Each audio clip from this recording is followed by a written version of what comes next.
Et coucou! Alors aujourd'hui on va abattre 3 coqs. Après on les cuisinera. Sur la couvée de cette année j'ai 4 coqs.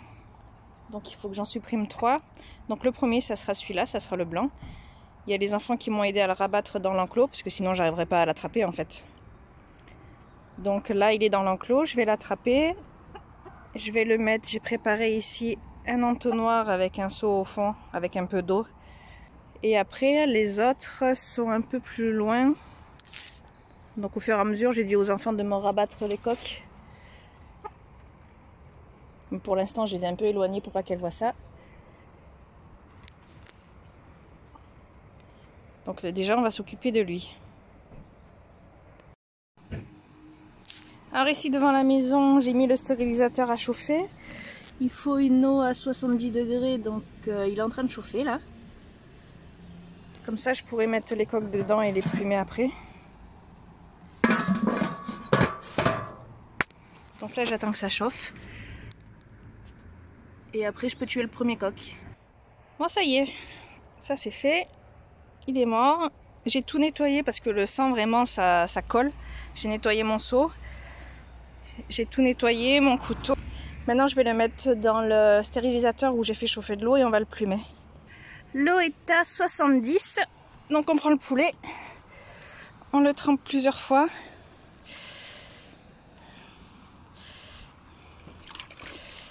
Bien que l'eau passe bien dans les plumes. Sans se brûler, c'est chaud. Oh, c'est chaud. Bon. Bon, voilà, j'ai trempé plusieurs fois dans l'eau bouillante. J'ai testé au croupion. C'est là où il faut que les plumes partent le mieux. Et maintenant, on plume. Alors, une fois que c'est mouillé, on plume. Donc, ça colle au doigt, les plumes. Donc, il y a juste à attraper et on tire et ça vient tout seul. Si on a bien trempé, ça vient tout seul.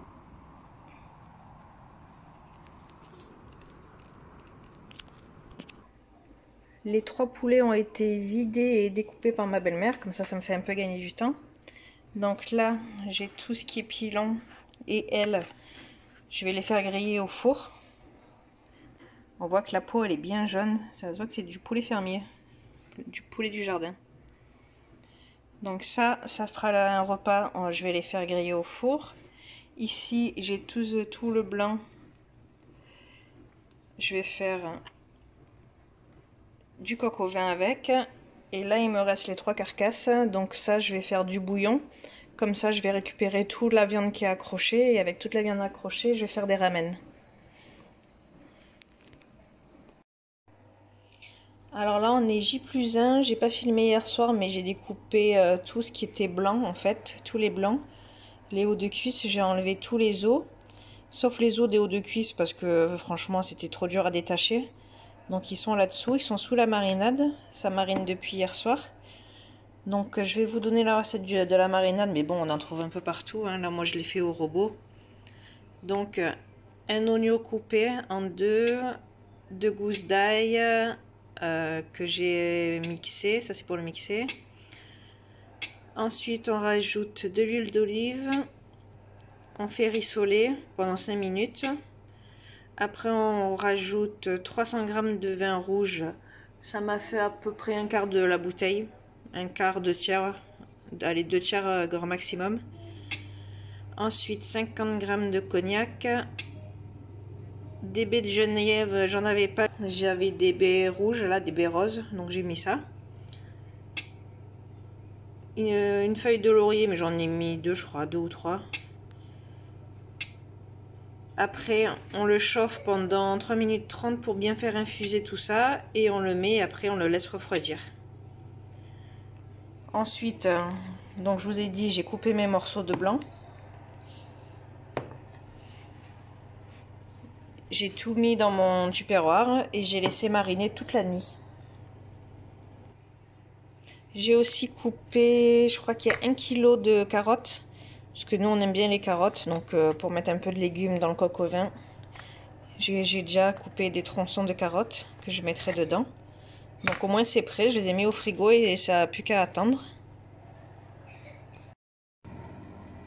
Et ce soir, on mange les pilons et les ailes. Donc là, je suis en train de les faire griller au four. J'ai mis un peu des épices. Donc ce soir, on va manger ça. Et le coq au vin, je le ferai mijoter. Ce sera pour demain. Donc demain, on aura du coq au vin demain midi sûrement.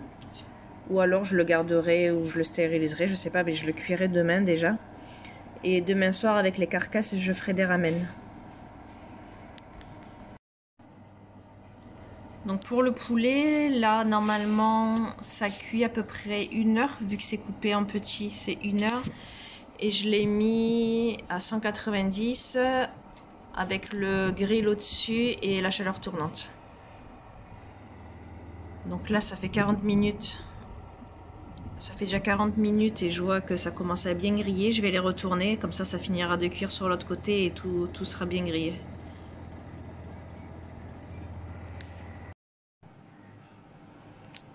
Ensuite, je vais préparer les champignons. Donc moi je déshydrate, hein, ça vous commencez à le savoir.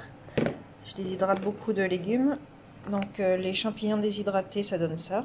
Ça donne un petit champignon tout sec, tout fripé. Comme ça, j'ai toujours des champignons dans mon placard en fait.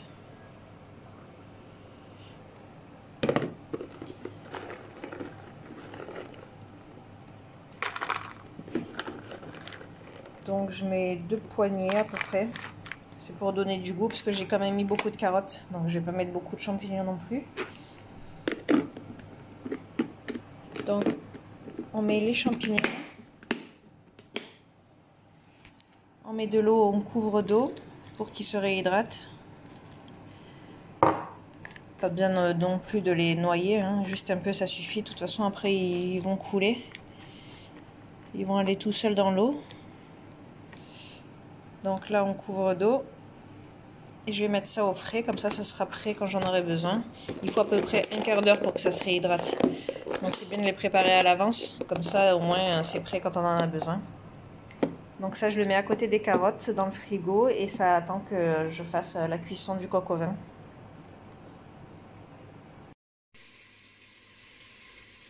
Alors aujourd'hui je vais préparer le coq au vin, donc je l'avais mis à mariner, je vous l'ai montré.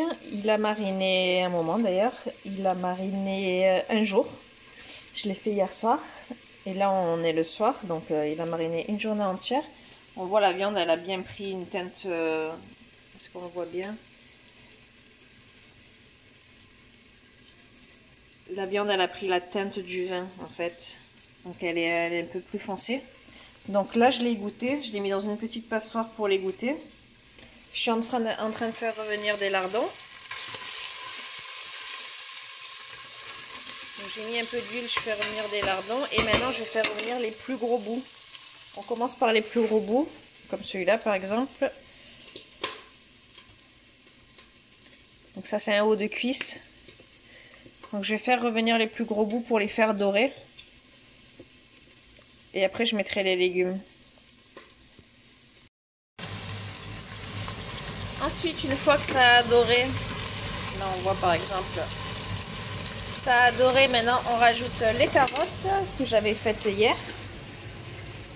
Donc je les avais déjà préparées hier et j'avais mis aussi des champignons déshydratés à tremper. Donc là ils sont réhydratés. Donc je mets toutes les carottes.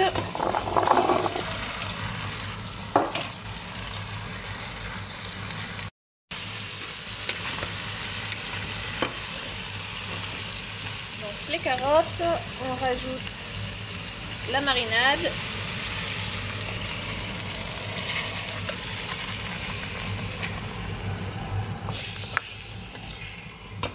Je vais rajouter du vin et un demi-litre d'eau.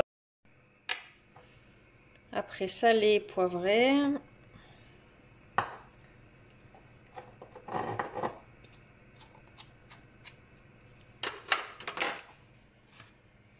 Je rajoute les champignons avec le roux. Je vais pas jeter l'eau, elle a le goût du champignon, donc ça serait dommage.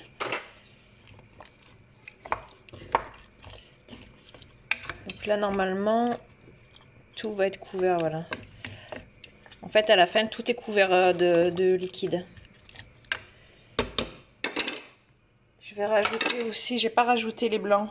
Donc, je les ai pas fait revenir les blancs. Je rajoute les blancs avec le fond de marinade.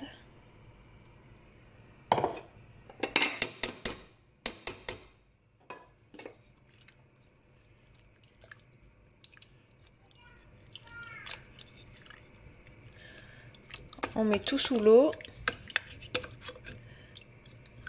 et on va laisser mijoter.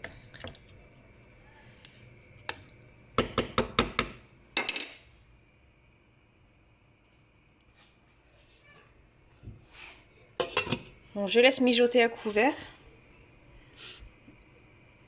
Et un peu avant la fin, j'enlèverai le couvercle pour laisser un petit peu réduire la sauce.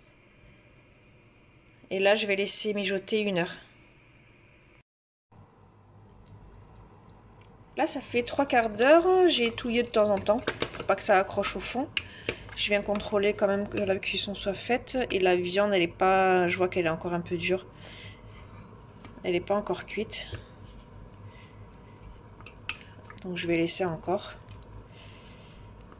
Donc on voit que le gras, franchement, j'ai rien rajouté. Il y a le gras des coques qui remonte.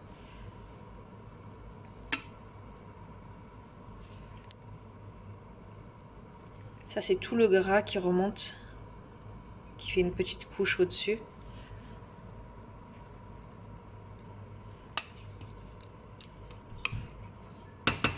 Donc là je vais encore laisser, mais cette fois je vais laisser encore 1/4 d'heure, mais cette fois je mets pas le couvercle.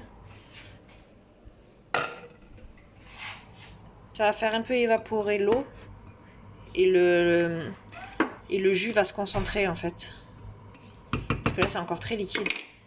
Donc maintenant je fais feu doux toujours, sans couvercle. Et il me reste d'hier, et hier on a mangé du coup les pilons et les ailes. Il m'en reste d'hier, on n'a pas tout mangé, donc je suis en train de préparer un couscous rapide en fait. Donc j'ai fait revenir un oignon. Derrière j'ai ouvert une courge. Alors je sais plus quelle courge c'était. Elle était quand même pas mal. Je sais plus quelle variété. Il faudrait que je regarde sur mes sachets de graines. Ça fait une grosse graine avec un liseré jaune au milieu. Du coup, je vais regarder dans mes graines quelle variété c'était, parce que c'est un peu atypique comme variété, je devrais retrouver. J'en ai gardé. Comme ça, si j'en ai plus, les graines, ça se garde longtemps quand même, les graines de courge. Donc là, j'ai coupé la moitié d'une courge. Je vais pas tout mettre dans le couscous. À côté, je vais faire une soupe. Si j'en ai trop, je vais la congeler. Vu que c'est de la courge, je stérilise pas. Parce que c'est compliqué à stériliser de la courge. Mais je vais faire mon couscous à la courge et après à côté ce qui reste je ferai la soupe.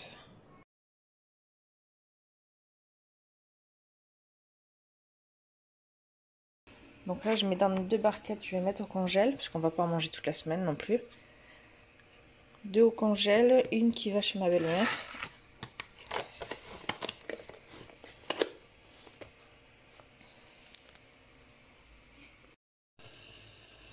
Ce soir on va faire des ramen. Les ramen c'est de la soupe avec des nouilles. Donc là on va faire le bouillon. J'ai mis de l'eau avec un peu de gros sel au fond. Et là je vais mettre mes carcasses directement dedans parce que le but c'est que ça cuise et que ça détache tout ce qui reste de viande. La peau je l'enlèverai quand elle va se détacher. Et là, tous les restes de viande qui restent tout sur la carcasse, en fait, ça va cuire dans l'eau et on pourra les détacher. Donc là, on va les mettre dans l'eau. Il faudrait prévoir une cocotte assez large quand même pour mettre les carcasses dedans. Ensuite, je mets des verres de poireaux déshydratés.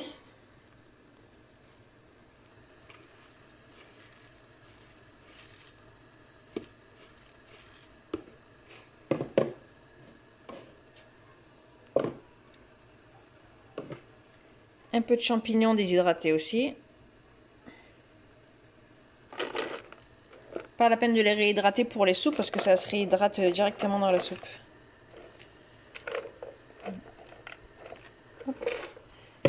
Poireaux, champignons et maintenant on laisse cuire comme ça pendant 10 minutes déjà. Le temps que tout chauffe. Maintenant, on laisse cuire pendant 10 minutes. Au bout de 10 minutes, normalement, la peau se détache des carcasses. Donc on pourra l'enlever déjà. Pour que la viande cuise en dessous. À côté de ça, j'ai fait cuire des œufs durs. Parce qu'il faut des œufs durs dans le ramen. Donc j'ai fait des œufs durs et maintenant je vais les écaler. Le temps que le bouillon cuise. Au bout de 10 minutes, je récupère les carcasses juste à côté. Et en fait, maintenant, je passe une fourchette sous la peau et elle s'enlève toute seule. Donc là, j'ai commencé pour voir si c'était bon. Donc on passe juste une fourchette et la peau se détache en fait. Alors une fois qu'on a enlevé le reste de la peau, on remet à cuire. Alors le jaune là, c'est le gras du poulet. Donc il y a quand même du gras. Si on en veut un peu plus, il faut laisser les peaux parce que le gras est dans la peau. Il est là.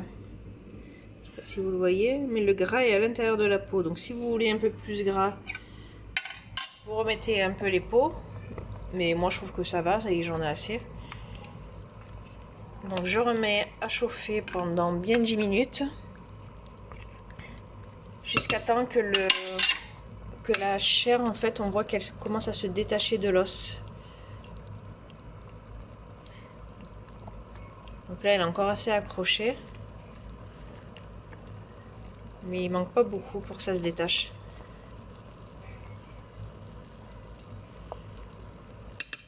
Elle a encore 5 minutes et après on enlève la chair de l'os. Ensuite, j'ai récupéré la carcasse et avec la lame d'un couteau, je suis passée sur les os. Et j'ai récupéré toute la viande que je pouvais. Alors les gros bouts, je les ai coupés en tout petit, parce que le but c'est d'avoir plutôt des bouts fins plutôt que des gros bouts. Donc là, tout ce qui était trop gros, je les ai coupés. Et maintenant, je vais faire pareil avec les deux autres carcasses. Pendant que je fais les deux autres carcasses, du coup, il n'y a plus rien dedans. Donc je vais mettre mes nouilles à cuire dans le bouillon et à côté, je vais finir mes carcasses. Donc ça y est, j'ai mis mes nouilles. Pour les nouilles, il n'y a pas besoin de mettre le gaz. Il faut juste les mettre dans le bouillon. Touiller un peu pour les démêler. Et on couvre, ça suffit. Ça cuit comme ça. J'ai tout décortiqué. J'ai coupé en long quand les bouts étaient trop gros. Alors le but de couper en long, c'est pouvoir le prendre avec des baguettes. Les ramen, ça se mange avec des baguettes. Donc il faut qu'on puisse attraper les bouts. Et il faut qu'ils ne soient pas très grands. Le temps que je finisse, les nouilles sont cuites. Donc maintenant, je remets le poulet dedans. Et je mets dans les bols. Là, j'ai remis le poulet au fond. Enfin, le coq plutôt. J'ai mis des feuilles de coriandre que j'avais au congélateur. Parce que dans un menu asiatique, en fait, c'est la coriandre qui fait tout. Donc là, les nouilles sont prêtes. J'attends 1 minute ou 2 le temps que le coq réchauffe. Parce que vu que je l'avais mis à côté, il s'est un peu refroidi. Pour manger chaud, je le laisse 1 ou 2 minutes. Et après, je mets dans les bols. Ensuite, on met les œufs durs coupés en deux. On attrape des bouts de poulet. Et voilà les ramen. Avec les nouilles, des champignons, du poulet, des poireaux, des œufs durs.